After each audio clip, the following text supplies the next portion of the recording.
नमस्कार, आज हम आप सभी को बताएँगे चंद्रधर शर्मा गुलेरी की कहानी, जो कि इनकी कहानी है उसने कहा था। उसने कहा था कहानी का शीर्षक है कि उसने कहा था कहानी नामक कहानी के विकास के मील का पत्थर मानी जाती है।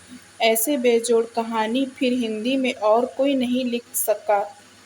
लग यह कहानी मूलतः एक प्रेम कहानी है, जिससे त्याग और बलिदान के प्रेम का आदर्श इस कहानी से सार को निम्न शीर्षकों में प्रस्तुत किया जा सकता है। देखिए, जो हमने ये शीर्षक प्रस्तुत किए हैं और ये पूछी भी जाती है कहानी, बहुत एग्ज़ाम की तरफ से मतलब इम्पॉर्टेंट है और इसमें पात्र भी पूछे जाते हैं। जैसे कि कहानी जो है ना, हमने शीर्षक के वाइज़ से बताया। कहानी का सारांश क्या है कि अमृतसर के बम्बू कार्ट वालों की बोली। तो कहानी का प्रारंभ अमृतसर शहर के बाम्बू कार्ट वालों की कूट एवं मधुर बोलियों के बीच होता है। बड़े-बड़े शहरे के इक्के तांगे वाले जहाँ सड़कों पर चलने वाली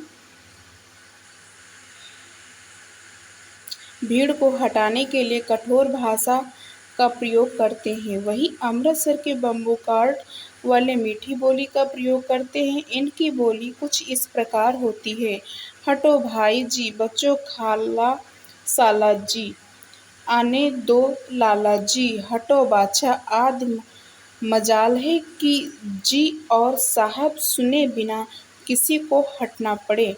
यदि कोई बुढ़िया चेतावनी देने पर भी सड़क से नहीं हटती तो इनकी वचनावली कुछ इस प्रकार की हो जाती है: हट जा हट जा जीने जोगी, हट जा करमावलिये, हट जा पुत्रा प्यारे। अर्थात तू जीने योग्य है, तू सौभाग्यशालिनी है, अपने पुत्रों को प्यारी है, फिर क्यों मेरे इक्के के नीचे आना चाहती है। ऐसे संवाद होते, ऐसी बोली।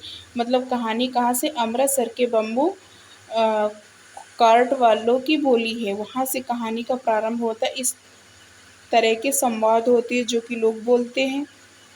दूसरा है चौक बाजार में नायक नायिका का प्रथम मिलन। ये कहानी के जो नायक नायिका हैं उनका मिलन बताया गया है, चौक नायक। ये नायक नायिका कहाँ मिलते हैं? चौक बाजार में मिलते हैं, जो कि एक नायक नायिका है। इनका प्रथम मिलन कहाँ होता है?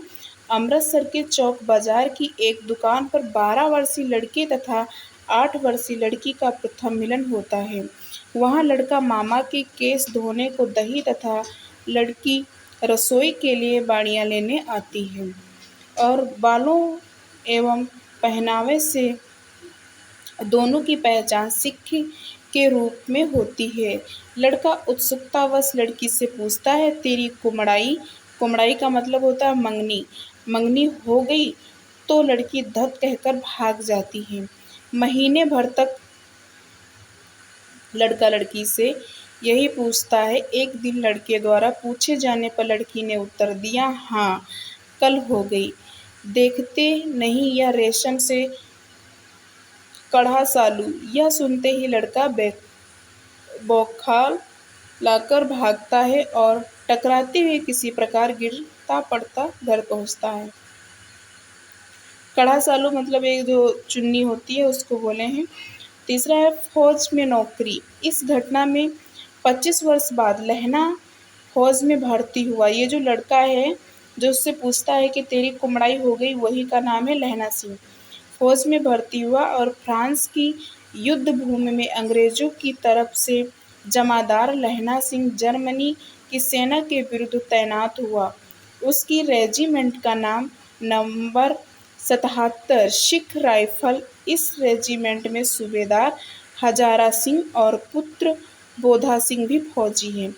जो हजारा सिंह है, जो लड़की की कुमड़ाई होती है, जिससे उसका पति हजारा सिंह है और पुत्र उसका बोधा सिंह है, ये फौजी हैं।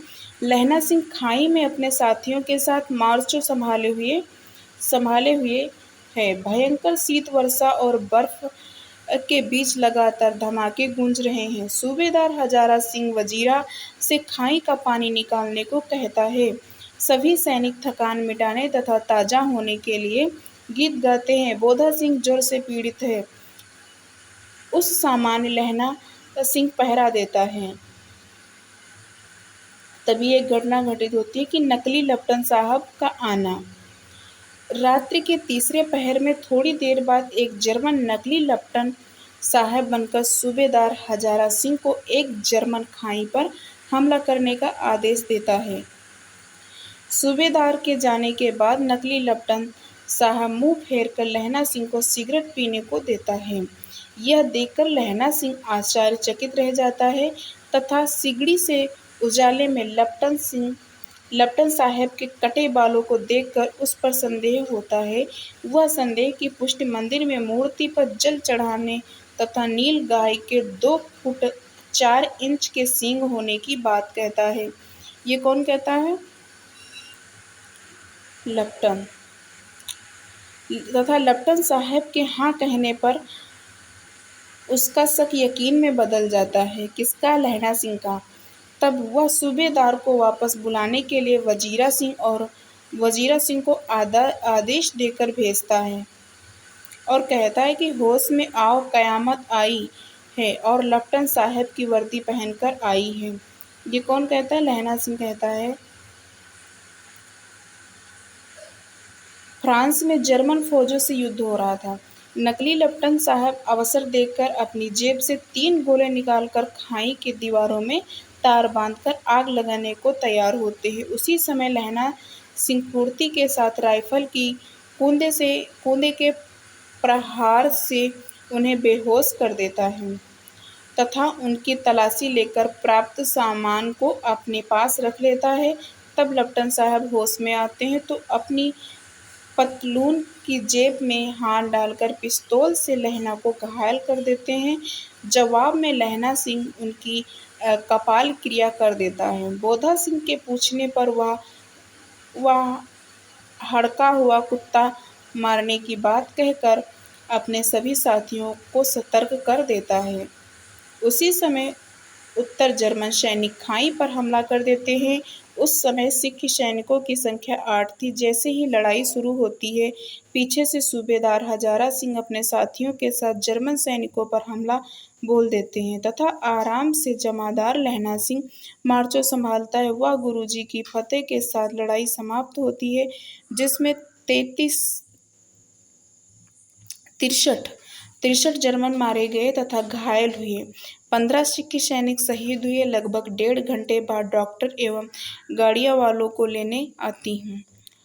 बोधा सिंह लहना सिंह को सौगंध पूर्वक वहां से भेज देता है और कहता है कि सूबेदारनी जी को लिखे पत्र में मेरी तरफ से मत्था टेकना लिखना और घर जाकर कहना कि मुझसे जो उसने कहा था वह कर दिया है। ये कौन कहता है? लहना सिंह कहता है। लहना सिंह का विगत स्मृतियों में डूबना। सूबेदार बोधा सिंह के जाने के बाद लहना सिंह विगत जीवन की स्मृतियों में डूब जाता है। किस प्रकार बचपन में मामा के वहाँ एक लड़की से प्रथम मिलन हुआ, बातें हुई। एक बार वह मुकदमे की पैरवी के सिलसिले में जब वह गांव आया तो लाम पर जाने के लिए उसे सूचना मिलती है। साथ ही सूबेदार हजारा सिंह का पत्र भी मिलता है कि बोधा सिंह के साथ वे भी लाम पर जाएंगे, अतः तुम हमारे घर आ जाना, यहीं से सभी साथ साथ चलेंगे। सूबेदार के घर लहना सिंह की मुलाकात सूबेदारनी से होती है। सूबेदारनी लहना सिंह को पहचान जाती है तथा बचपन में घटी घटना के द्वारा उसे याद दिलाती है, जब एक बार अमृतसर में उसे बचने के चक्कर में स्वयं घोड़े की लातों में चला गया था। मतलब ये कहानी एक प्रेम प्रसंग दिखाया गया है और ये कहानी एक पुरानी स्मृतियों को याद करती है कि किस तरीके से सारी समस्याएं हुई जब युद्ध हो रहा था। और एक प्रेम पर मूलतः कहानी है जिसमें त्याग, बलिदान, प्रेम का आदर्श है। ये कहानी हमारी एमए के सेकंड सेमेस्टर में है। और हमारा वीडियो अगर पसंद आया तो हमारे चैनल को सब्सक्राइब करिएगा।